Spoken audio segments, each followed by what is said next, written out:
گھٹا چھا گئی چاروں طرف. جیسے ہی میں نے اعوذ باللہ من الشیطان الرجیم بسم اللہ الرحمن الرحیم شروع کیا وہ بوندیں پڑنے لگی.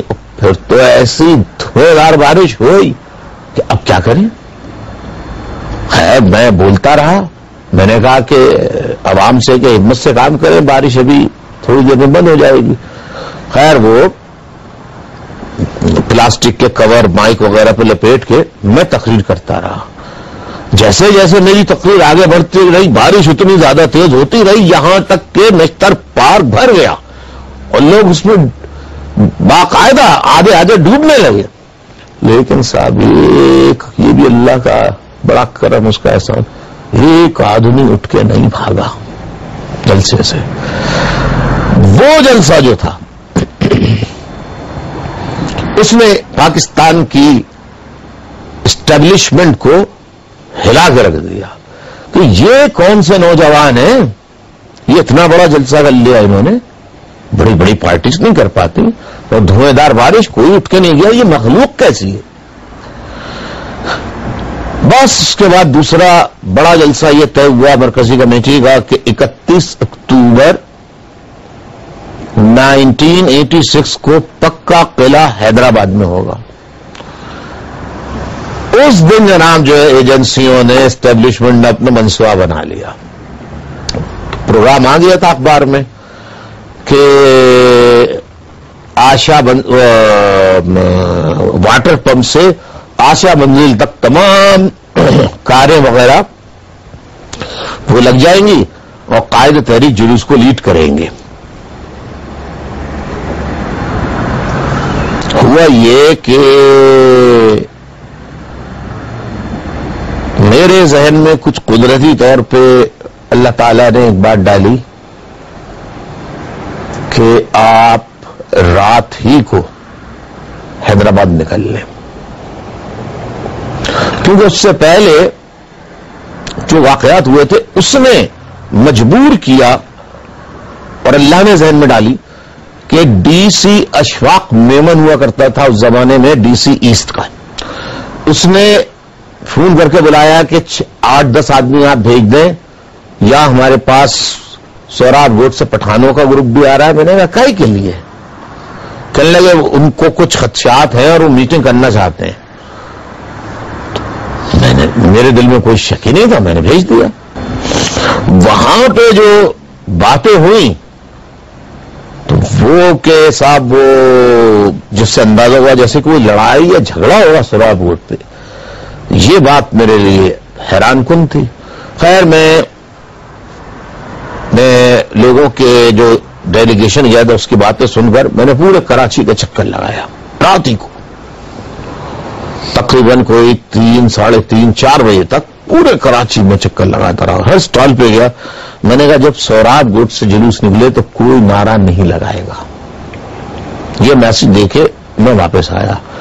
آتے ہی ایک دم یہ خیال آنے لگا کہ آپ فوراً روانہ ہو جائیں. تو ہم 5 بجے اپنے مرکزی کمیٹی کے کچھ لوگوں کو ساتھ لے کے حیدرآباد نکل رہے. اور حیدرآباد میں ہوٹل تھا سارڈینا ہوٹل. اس میں ہم نے ٹیلی فون پے کر کے, اپنا نام نہیں لیا ہم نے مطلب کر کے ساتھیوں سے بات کر کے حیدرآباد کے کہ کچھ لوگ آ رہے ہیں سارڈینا ہوٹل میں, فوراً بکنگ کرو, صبح پہنچیں گے وہ 6-7 بجے. وہ ہم تھے, ہمارے ساتھی. سارڈینا ہوٹل میں ہم چلے گئے. وہاں پر صحافی ناراض ہو رہے تھے کہ بھئی آپ کراچی سے لوگ صحافی لے کر آ رہے ہیں, کیا حیدرآباد میں صحافی نہیں ہے؟ تو میں نے ان کو پہلے بلا لیا سارڈینا ہوٹل میں کہ وہ کچھ پوائنٹ چاہتے تھے پہلے سے. تو میں نے کہا میں لکھ کے تقریر تو کرتا نہیں ہوں, لیکن جو چیزیں میں مطلب مرکزی کمیٹی میں ڈسکس ہوئی ہیں وہ آپ لکھ لیجئے. تو وہ میں نے ان کو لکھوا دی. سر وہ لکھ کے چلے گئے. اس کے بعد جب وہ چلے گئے تو میں نے ساتھیوں کو دیکھا کہ سب کے چہروں پہ غم. میں نے کہا یا اللہ یہ کیا بات ہے؟ تو پھر میں نے ساتھیوں کو بلایا ذرا یہ. تو ایک ساتھی کی میں نے آنکھوں میں آنسو دیکھے. میں نے کہا کیا بات ہے, خیریت؟ تو کوئی مجھے نہیں بتا. کہ نہیں اللہ بھائی آپ بیٹھے آپ اندر بیٹھے, کچھ نہیں. وہ ابھی کوئی چیز کنفرم نہیں. میں نے کہا کیا کنفرم نہیں؟ پھر میں نے ساتھیوں کو صرف کو بلایا. میں نے کہا دیکھو 2 منٹ بعد بتانی ہے یا 10 منٹ بعد بتانی ہے، بات تو بتانی ہے.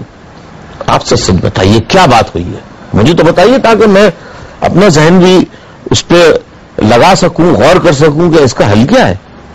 کہ لے سوراب گوٹ پہ فائرنگ ہو گئی ہے اور 7 ہمارے ساتھی وہاں شہید ہو گئے اور درجنوں زخمی ہیں. اور اسی طرح دوسری فائرنگ حیدرآباد مارکیٹ چوک پر ایک ہوٹل سے ہوئی ہے، ایک خاص زبان بولنے والے کے. اور وہاں پر اتنے 6 ساتھی وہاں شہید ہوئے اور باقی زخمی ہیں. اب میرے لیے تو بڑا ایک عجیب امتحان آ گیا کہ جلسہ کریں نہیں کریں. اور اس دن حیدرآباد کی تاریخ کا وہ سب سے بڑا جلسہ تھا.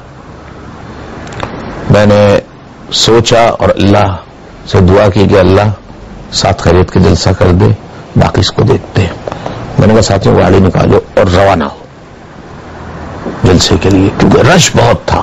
تو میں نے کہا بہت دیر لگے گی. خیر کرتے رہے چلتے رہے آخرکار جلسہ گاہ پہنچ گئے. وہاں پوری مرکزی کمیٹی کا میں نے مختصر سا اجلاس کیا اور میں نے کہا کوئی شخص اپنی تقریر میں نہ سوراب گوٹ کے سانحے کا تذکرہ کرے گا، نہ حیدرآباد مارکیٹ چوک کے سانحے کا تذکرہ کرے گا. جو تقاریر ہے مشن کی، مقصد کی، وہ صرف آپ کریں. پوری تقریر سب نے کی، میری تقریر ختم ہو گئی لیکن میں نے اس میں اس کا تذکرہ نہیں کیا. پھر یہ طے ہوا کہ میں کراچی چلا جاؤں گا واپس، کیونکہ وہاں ہنگامے شروع ہو چکے تھے.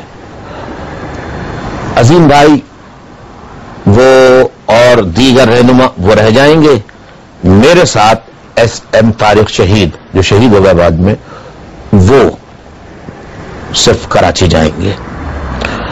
تو ہم سپر ہائی وے کے بجائے نیشنل ہائی وے سے کراچی کے قریب پہنچنے لگے.